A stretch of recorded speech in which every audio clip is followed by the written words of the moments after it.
Hey, Nick, nice beard. It's been a while, you can tell. Yeah, we just had you locked in the next room and just let you out now.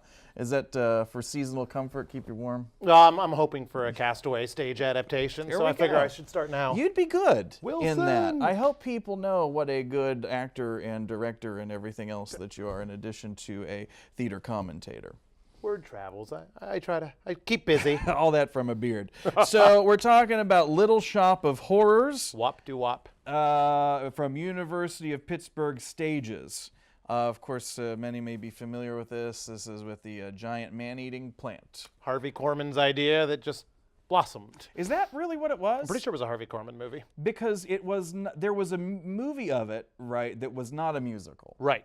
First. And Jack Nicholson was in it. Are you thinking maybe Roger Corman? I'm probably thinking Roger Because Corman. isn't Harvey Korman the guy from the Carol Burnett show? Yeah, no, I mean, that was a swing and a miss on my part. Mr. Corman, I should have said. There, when in doubt, just shorten it. Mr. When Corman. in doubt, throw it out. Excellent. Yeah. But no, I've never seen so the order would have been the Corman movie, the musical movie, and then the stage musical. Is that right? I'm not sure. I think the stage musical was before the movie. There are director's notes in there that I read once. Okay, well, let's talk about this production of it over at the university. Production was enjoyable. The show's fun. Yeah. I think sometimes you think that there's a possibility of a happier ending. There are obstacles, some of which are overcome, and it depends on who you're rooting for. Oh, yeah. Are you rooting for the plant, or are you rooting for the humans? Yeah, it's hard not to, root for the really cool puppet.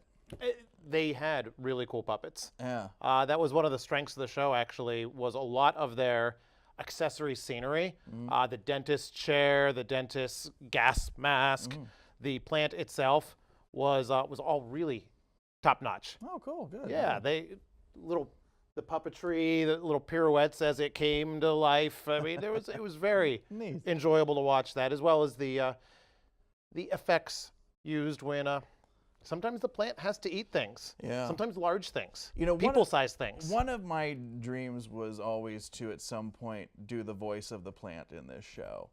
Because it's a real easy track. I imagine you just do it from backstage on a microphone, right? I would imagine. I mean, could you imagine all the different possibilities I could bring to the plant? Like, we could do like the Paul Lynde version, "Feed me, Seymour," I mean, or What's your schedule like? Right, yeah, let's do this. Yeah. We got to wait a little while because they've just done it here. Exactly. But yeah, a Brian Edward Audrey 2, I think, would be really something unique. I could market that. Very blasé about some things, If only there was a theater in town that did after-hour performances. Like a whole after-hours series. Well, we'll think about that. Yeah.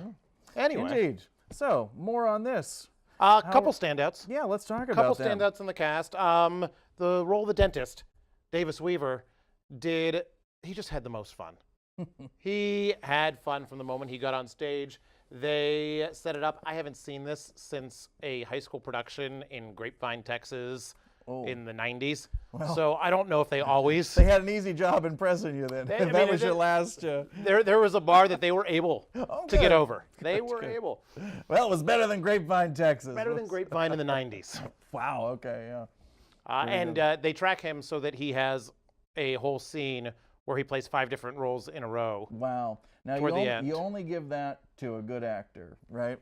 Yes. So. And he was the strongest character actor on stage. At times, maybe was he having a little too much fun? Who can tell? Is there such a thing? Is there such a thing? Yeah, there is. Was it self-indulgent? It towed the line.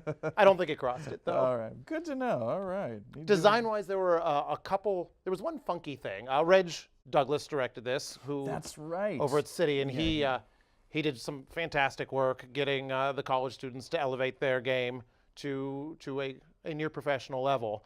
The design did have an open pit, but the opening for the pit in the center of the stage, it was half passerelle, half just a square in the middle of the stage where the orchestra was. And I'm a savvy theater goer, and I kept thinking that something was going to come out of the hole, and it took me until after intermission to realize that was just the orchestra pit. So I felt stupid at that point. But I'm not sure who I can blame that on other than myself. I'm sorry that you were disappointed. But don't let anyone be distracted. That's just the pit. Don't pay attention to Nothing's the coming out of the hole. Nothing's right. coming out of the hole. Right. Well, that may be a relief to some. All right. So aside from vortexes and nothing emerging from them, standout numbers? I'm always going to be a sucker for Suddenly Seymour. Oh, yeah. This is, I think, another one of those shows where you remember all of the music you like from it, Someplace That's Green, Skid Row, and then there's also other songs in there, and you're like, oh, I'd forgotten about this. And So it was they like pass by, and you get back to those ones you know and like again. So if you have seen it, it's kind of like revisiting an old friend. For me, a very old Texan friend. That's right, Grapevine. It happened in Grapevine, never forget. And I see, just because the page you have open, that you can buy a University of Pittsburgh Stages pillow You can buy a for a fundraiser. you can buy a ticket to win a pillow. Oh, I Yeah, can't you just can't buy buy a it. pillow? No. These things, You're kidding. it's a commodity. Oh, Sunday, April 15th. that's They'll have that drawing for big that pillow drawing, with wow. with matching blanket. all right. Well, I just want to buy a pillow. I mean, can't I just... We can talk. can We could talk. Pitt, can we make that happen? Is there a way? So, Where am I looking? if I may, Little Shop of Horrors, again directed by Reginald L. Douglas, will run through February 18th over at the Charity Randall Theater in Oakland, presented by University of Pittsburgh Stages, with a very large green plant. Very large, green. Audrey too. How are you at gardening? I have black thumbs.